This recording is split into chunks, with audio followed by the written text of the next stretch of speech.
Hi everyone. In this video, we are going to talk about a very common problem that occur when we are creating requirement.txt file. So as we all know, requirement.txt file is a very important file for any project. So let's say that you have built a project and created a Conda environment for that particular project, right? And now you need to run that particular project in a Docker container or even in the production environment, right? For that, you need that requirements.txt file so that all the required package is installed and in that particular environment. So what we usually do, we usually go and type pip freeze requirement.txt file so that it can take all the packages name and their version from a particular Conda environment and put that into a requirement.txt file. So but if you use pip freeze, sometime what happen that it will give you a local reference of that package.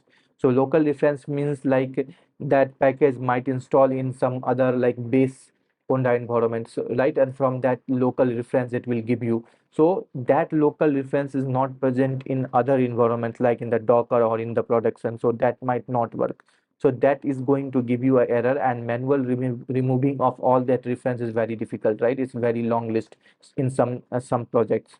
So I will show you in this one a very simple command that you can use to remove that one. So first let's see the problem and then we go and use that particular command to solve that problem. So for that what I will do, I will simply use the pip freeze command and then put all the package into the requirements.txt file, right?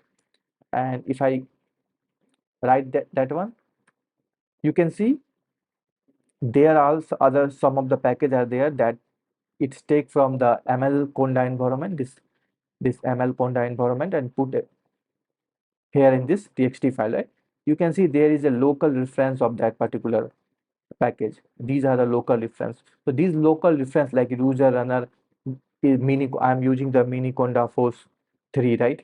So these are not present in a Docker or in a some other environment, so it might not work. It's when it's trying to install, they are trying to look this part, right? It will not there and it will give you a error. So how can you solve this problem? It's a very simple command. So first I will remove this requirement.txt. So what I will do, simply I will type pip freeze pip list, so it will give me all the list, and then I will format that one, and format is equal to freeze, and then I will put that into the requirements.txt file. Okay, when I do that, see all the local references gone. So now this requirement.txt file will be used in any environment, and it's going to install a package based on their version. This is all for this short video. I hope this will help you. Thank you, and you can note this command here.